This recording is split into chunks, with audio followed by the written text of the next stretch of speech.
कभी कभी दिल किसी ऐसे इंसान का इंतज़ार करता है जो हमें चूज़ ही नहीं करता, और हम अपनी पूरी रात एक मैसेज का वेट करते हुए गुजार देते हैं।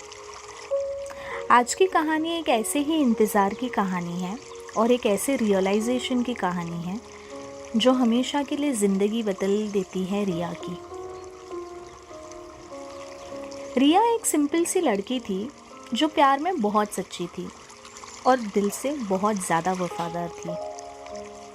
उसका ब्रेकअप हुआ 2 महीने पहले, पर उसका जो दर्द था वो आज भी नया सा लगता था उसे। उसकी रात का सबसे मुश्किल वक्त था उसके फ़ोन की स्क्रीन। वो बार बार चेक करती, शायद उस इंसान का हाय आ गया हो, शायद आई मिस यू आ गया हो, शायद मुझे माफ़ कर दो आया हो। पर उस रात उसका फ़ोन खामोश था, बिल्कुल उसके दिल की तरह। रिया सोचती, गलती मेरी थी क्या? क्या मैं उसके लिए काफ़ी नहीं थी? क्या सच में इतना आसान था मेरे बिना जीना?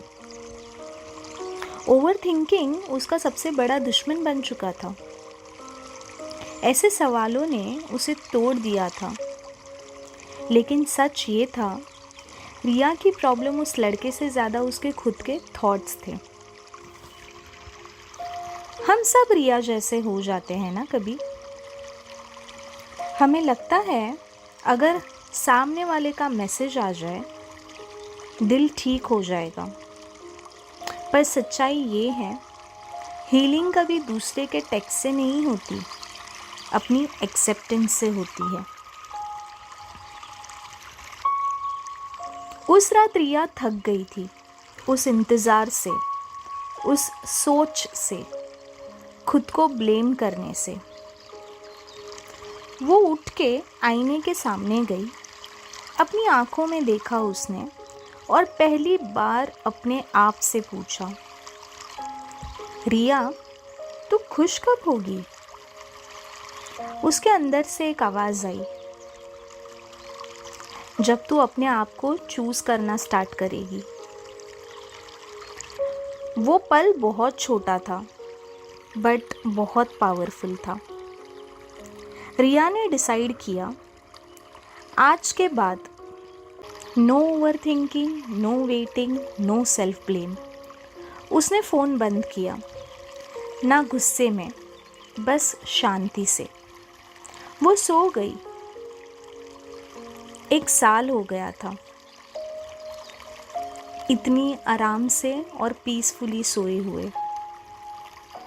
अगली सुबह रिया ने कुछ अलग किया। वो चाय लेकर बालकनी में बैठी, उसका फ़ोन बिना चेक किए। बारिश की हल्की सी बूंदें गिर रही थी और उसे लगा, ज़िंदगी रुकती ही कहाँ है यार। उसने अपने लिए टाइम निकालना शुरू किया। उसकी डेली वॉक, अपने फेवरेट म्यूज़िक, अपनी हॉबीज़, अपना काम, अपने दोस्त और अपनी लाइफ। वो समझ गई थी, कोई भी इंसान आपकी पूरी ज़िंदगी नहीं होता, बस एक चैप्टर होता है। और फिर एक दिन उस लड़के का मैसेज आया, हाय। बस एक सिंपल सा हाय। अगर वही मैसेज पहले आता, रिया टूटकर रिप्लाई कर देती, पर आज उसने स्क्रीन देखी, वो हल्का सा मुस्कुराई और उसने फ़ोन साइड में रख दिया। कोई गुस्सा नहीं, कोई एटीट्यूड नहीं, बस इम्पोर्टेंस बदल चुकी थी। रिया को समझ आ गया था, जब आप खुद को चूज़ कर लेते हो ना, तो दुनिया का कोई मैसेज आपका मूड डिसाइड नहीं करता। तो अगर आप भी रिया की तरह किसी मैसेज का इंतज़ार कर रहे हो, किसी रिप्लाई की उम्मीद में हो, या किसी की अटेंशन के पीछे भाग रहे हो, तो एक बात याद रखो, आपका दर्द, आपका टाइम और आपका पीस, इन सब की वैल्यू सिर्फ आप डिसाइड करते हो। जो आपको चूज़ नहीं करता उसके लिए टूटना ज़रूरी नहीं है। खुद को चूज़ करो और फिर देखो कैसे लाइफ बदलती है। Love starts with you, healing starts with you, और खुश रहना भी सिर्फ आपके हाथ में है।